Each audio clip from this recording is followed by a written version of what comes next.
नमस्कार दोस्तों, मेरे चैनल में आपका स्वागत है। तो आज संडे है और संडे के दिन जैसा कि आपको मालूम है कि छुट्टी रहती है, तो आज हमारी छुट्टी है और घर के सभी लोग अभी सो रहे हैं। मैं थोड़ा जल्दी उठ गया और जल्दी उठ के मैंने सोचा कि चलिए आप लोग के लिए वीडियो बना लेता हूं। तो ये मैं वीडियो बना रहा हूं दोस्तों। तो आज क्या किया जाए, तो बेसिकली साफ़ सफाई होगी, थोड़ा आराम करूँगा और वीडियो जो है तो मैंने सोचा कि चलो आपको बता देता हूँ कि बैंगलोर में रहने का खर्चा जो है मंथली का कितना आता है। तो सोचा चलो ये इस बारे में वीडियो बनाया जाए, ये टॉपिक कवर किया जाए। तो ये मैं बता रहा हूँ। तो ये देखिए दोस्तों, ये मेरा बालकनी है और मैं यहाँ बैठ के आप लोग के लिए वीडियो बना रहा हूँ। तो दोस्तों ये देखिए, मैंने ये ब्रेकअप दिया हुआ है कि बेंगलोर में रहने का खर्चा कितना है। तो ये दोस्तों ये है रेंट। रेंट जो है मुझे देना नहीं पड़ता है, तो उसके जगह मैं मेंटेनेंस देता हूँ क्योंकि मेरा अपना फ्लैट है। तो ये मुझे 2,000 से 3,000 रुपये पड़ जाता है। तो अक्सर एक्चुअली यूजली जो है मुझे 2,000 रुपीज़ ही देना पड़ता है, पर कभी कभी ये लोग थोड़ा ज़्यादा मांग लेते हैं अन्य खर्चों के कारण, तो 3,000 देना पड़ जाता है। ग्रॉसरी जिसमें वेजिटेबल्स बाइंग भी शामिल है, लगभग 6,000 मंथली का पड़ जाता है। ये मैं ज़्यादा बोल रहा हूँ, मुझे 6,000 नहीं पड़ता एक्चुअली, ये 4,000 के करीब निपट जाता है। पेट्रोल 1,000 रुपीज़ मैंने रखा है, ये मेरी और मेरी वाइफ दोनों की, मेरी वाइफ की स्कूटी मेरे बाइक के लिए है। ये भी मुझे कम से कम 800 रुपये पड़ते हैं, 1,000 नहीं पड़ता। मोबाइल का रिचार्ज मैंने 1,000 रुपीज़ रखा है दोनों के मोबाइल के लिए। ये मुझे तकरीबन ऑलमोस्ट 800 रुपये पड़ जाते हैं। बट मैंने सम करने के लिए 1,000 रुपीज़ रखा है। DTH मुझे 400 रुपये पड़ता है। ज़्यादातर हम टीवी नहीं देखते, मेरी बेटी ही इसमें कार्टून जो है सीरीज़ देखती रहती है, तो ये हम 400 रुपये में मैनेज कर लेते हैं। फिर मेरी बेटी के डांस और म्यूजिक की क्लासेस मंथली हमको 2,000 रुपये देना पड़ता है। आउटिंग की बात करें, मूवी आउटिंग या बाहर खाने की, तो हम लोग ज़्यादा बाहर जाते नहीं हैं दोस्तों। मूवी देखने जाते हैं जब किसी फेवरेट हीरो की मूवी लगी हो, तो वो क्वार्टरली वंस होता है, तभी हम लोग बाहर खाना वगैरह खा लेते हैं या घूम लेते हैं। तो हमको 2,000 रुपये मैंने इसे मंथली ले लिया है। बट मंथली 2,000 नहीं लगता, ये मुझे 1,000 रुपये लग जाएगा।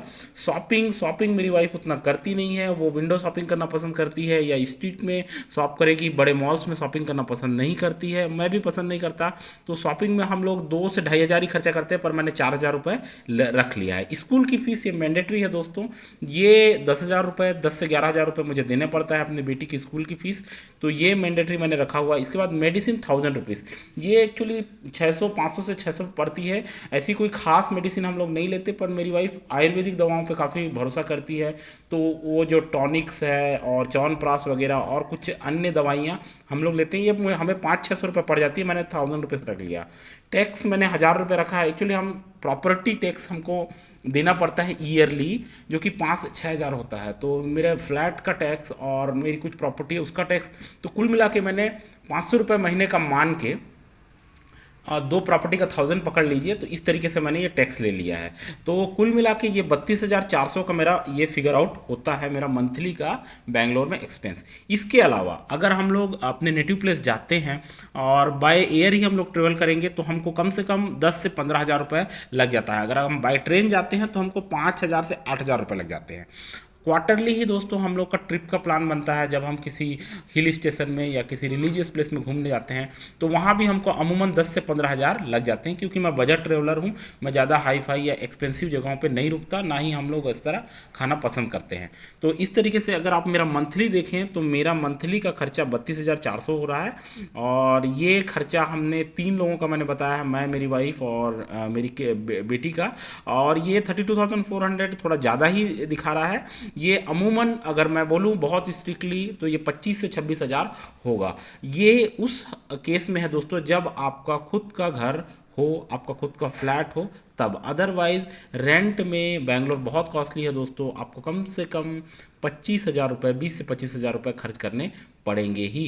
और पेट्रोल का खर्चा मेरा कम इसलिए है क्योंकि मेरा ऑफिस पास में है और मेरी वाइफ का जो है वो उसे बस बच्चे को ड्रॉप करना होता है और पिकअप करना होता है स्कूल से, इसलिए उतना ज़्यादा पेट्रोल का खर्चा उसकी स्कूटी का नहीं आता।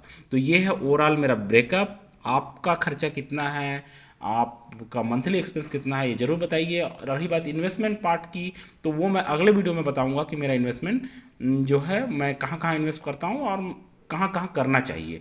तो इसी तरीके से मेरे चैनल में बने रहे दोस्तों, आपके सुझावों के लिए मैं सदैव उत्सुक रहता हूँ। मेरे चैनल को सब्सक्राइब करना ना भूलें। थैंक यू, धन्यवाद। और ये मैं आपको वाइंड अप करने से पहले ये व्यू दिखा देता हूँ। बालकनी का मेरा व्यू है दोस्तों, इसको थोड़ा सा मुझे अच्छा करना है और बहुत बढ़िया बनाना है, गार्डन में, होम गार्डन में बदलना है। तो इसी तरीके से मेरे चैनल बने रहे। थैंक यू, धन्यवाद।